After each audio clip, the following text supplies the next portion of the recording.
जय सिया राम। तो भक्तों, आज की कथा है धन्ना भक्त की कथा। धन्ना भगत का जन्म जाट परिवार में हुआ था। एक बार त्रिलोचन पंडित तीर्थ यात्रा कर कर आए थे और वह संत वेश में थे। और धन्ना सेठ भगत की आयु लगभग 6-7 वर्ष की थी और धन्ना सेठ उनके चरणों में प्रणाम किया करते थे। और पंडित जी मंदिर में ठहरे हुए थे, नित्य शालिग्राम जी की पूजन किया करते थे। और धन्ना सेठ वहाँ जाकर बैठ जाते थे और उनके दर्शन किया करते थे। वहाँ देखता कि पंडित जी पूजन कर रहे हैं।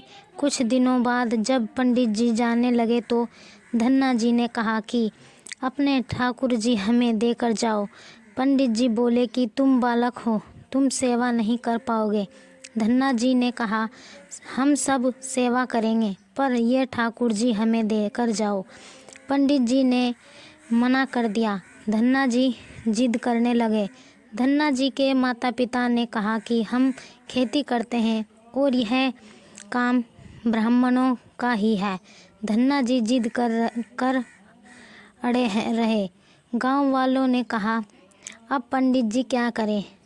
पंडित जी बोले, ठाकुर जी तो हम नहीं देंगे, कुछ ऐसा उपाय करो कि बालक भी बहल जाए और शालिग्राम जी की सेवा भी हो जाए। फिर पंडित जी स्नान करने गए और वहाँ से एक काला पत्थर उठा लाए और पत्थर को ऊंचे स्थान पर बैठा दिया और जिस शालिग्राम की सेवा किया करते थे उनको नीचे बैठा दिया। धन्ना जी फिर आकर रोने लगे, हमें भगवान चाहिए। पंडित जी बोले, बता तुमको कौन से भगवान चाहिए? कि एक राजा भगवान और दूसरे सेवक भगवान हैं।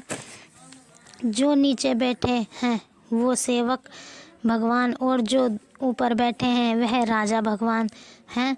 धन्ना जी ने कहा मुझे राजा भगवान चाहिए और पंडित जी भी यही चाहते थे। पंडित जी ने शालिग्राम भगवान देना नहीं चाहते थे।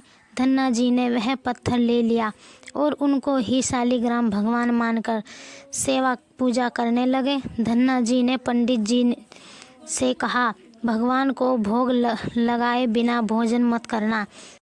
और यह बात धन्ना जी के हृदय में घर कर गई। वह भगवान को भोग लगाए बिना भोजन नहीं पाते थे।